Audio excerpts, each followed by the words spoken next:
नमस्कार. आपल्या पिकांमध्ये रसशोषक किडींचा प्रादुर्भाव एक खूप मोठी डोकेदुखी असते, नाही का? पिकांचं मोठं नुकसान होतं ते वेगळंच. तर आज आपण याच समस्येवर एका अत्यंत प्रभावी उपायाबद्दल बोलणार आहोत, जो या नुकसान करणाऱ्या किडींना अगदी अचूकपणे नियंत्रित करतो.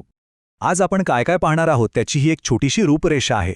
सगळ्यात आधी आपण या रसशोषक किडींच्या समस्येबद्दल जाणून घेऊया. मग ॲसिटामिप्रिड या आधुनिक उपायाची ओळख करून घेऊया. त्यानंतर ते नेमकं कसं काम करतं, त्याची दुहेरी पद्धत काय आहे ते पाहू. वापराची योग्य पद्धत आणि शेवटी त्याचे परिणाम आणि महत्त्वाचे नियम काय आहेत यावरही नजर टाकूया. चला तर मग सुरुवात करूया. शेतकऱ्यांसमोरचं सगळ्यात मोठं आव्हान म्हणजे पिकांवर सतत हल्ला करणाऱ्या या रसशोषक किडी. आधी आपल्या शत्रूला नीट ओळखून घेऊया. अनेकदा असं होतं की पिकाची वाढ खुंटते, पानं पिवळी पडायला लागतात, उत्पादन कमी होतं. पण या सगळ्यामागे आहे तरी कोण? या किडी फक्त पिकाचा रस शोषत नाहीत, तर त्यातून शेतकऱ्यांचं मोठं आर्थिक नुकसानसुद्धा करतात. तर हे आहेत ते मुख्य शत्रू: पांढरी माशी, मावा, तुडतुडे आणि फुलकिडे. विशेषतः कापूस, भाजीपाला आणि सोयाबीन यांसारख्या पिकांमध्ये तर यांची मोठी डोकेदुखी असते. म्हणूनच त्यांच्यावर वेळीच नियंत्रण मिळवणं अत्यंत महत्त्वाचं आहे. मग आता या समस्येवर उपाय काय? तर तो आहे ॲसिटामिप्रिड 20% SP. हे एक असं आधुनिक आणि प्रभावी कीटकनाशक आहे जे खास करूनच या रस शोषक किडींना लक्ष्य करण्यासाठी बनवलं गेलं आहे. ॲसिटामिप्रिड 20% SP म्हणजे नेमकं काय? तर हे एक पाण्यात सहज विरघळणारं पावडर स्वरूपातील कीटकनाशक आहे. आणि हे निओनिकोटिनॉइड गटाच्या दुसऱ्या पिढीतील रसायन असल्यामुळे ते जास्त प्रभावीपणे काम करतं. इथे आपण याची काही तांत्रिक माहिती पाहू शकता. याचं नाव आहे ॲसिटामिप्रिड 20% SP. रासायनिक गट आहे निओनिकोटिनॉइड आणि बाजारात हे माणिक किंवा धनप्रीत यांसारख्या नावांनी सहज उपलब्ध होतं. ही माहिती योग्य उत्पादन ओळखायला नक्कीच मदत करेल. चला आता सगळ्यात इंटरेस्टिंग भागाकडे येऊया. हे कीटकनाशक इतकं प्रभावी का आहे? कारण ते किडींवर दुहेरी पद्धतीनं हल्ला करतं. पाहूया कसं ते. याचं काम करण्याची पद्धत दुहेरी आहे आणि हेच याचं सगळ्यात मोठं वैशिष्ट्य आहे.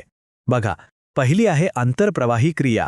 म्हणजे काय की एकदा फवारलं की औषध झाडाच्या आत अगदी त्याच्या नसांमध्ये भिनतं आणि नवीन येणाऱ्या पानांचं आणि कोवळ्या शेंड्यांचं सुद्धा रक्षण करतं. आणि दुसरी ट्रान्सलॅमिनार क्रिया. ही तर अजून भारी आहे. औषध पानाच्या पृष्ठभागावरून थेट आरपार जातं आणि पानाच्या खाली लपून बसलेल्या किडींना शोधून काढतं आणि संपवतं. तर मग हे औषध थेट कीटकाच्या नर्वस सिस्टमवर म्हणजे मज्जासंस्थेवर हल्ला करतं. ते किडीच्या शरीरातील विशिष्ट रिसेप्टर्सना लक्ष्य करतं, ज्यामुळे किडीच्या शरीरात एक प्रकारची अतिउत्तेजना निर्माण होते, ज्यामुळे कीड लगेच पॅरालाइज होते, तिचं खाणं-पिणं बंद होतं आणि शेवटी ती मरते.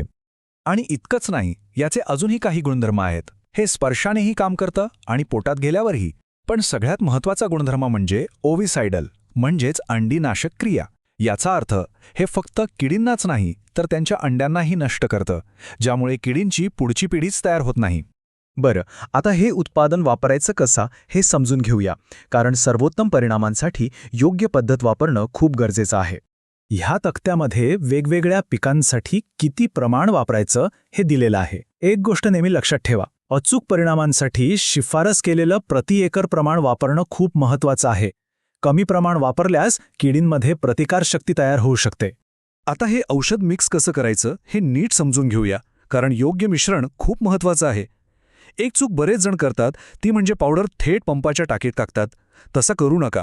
सगळ्यात आधी जेवढी पावडर घ्यायची आहे ती एका छोट्या भांड्यात किंवा मगामध्ये थोडंसं पाणी घेऊन त्यात चांगली विरघळवून घ्या.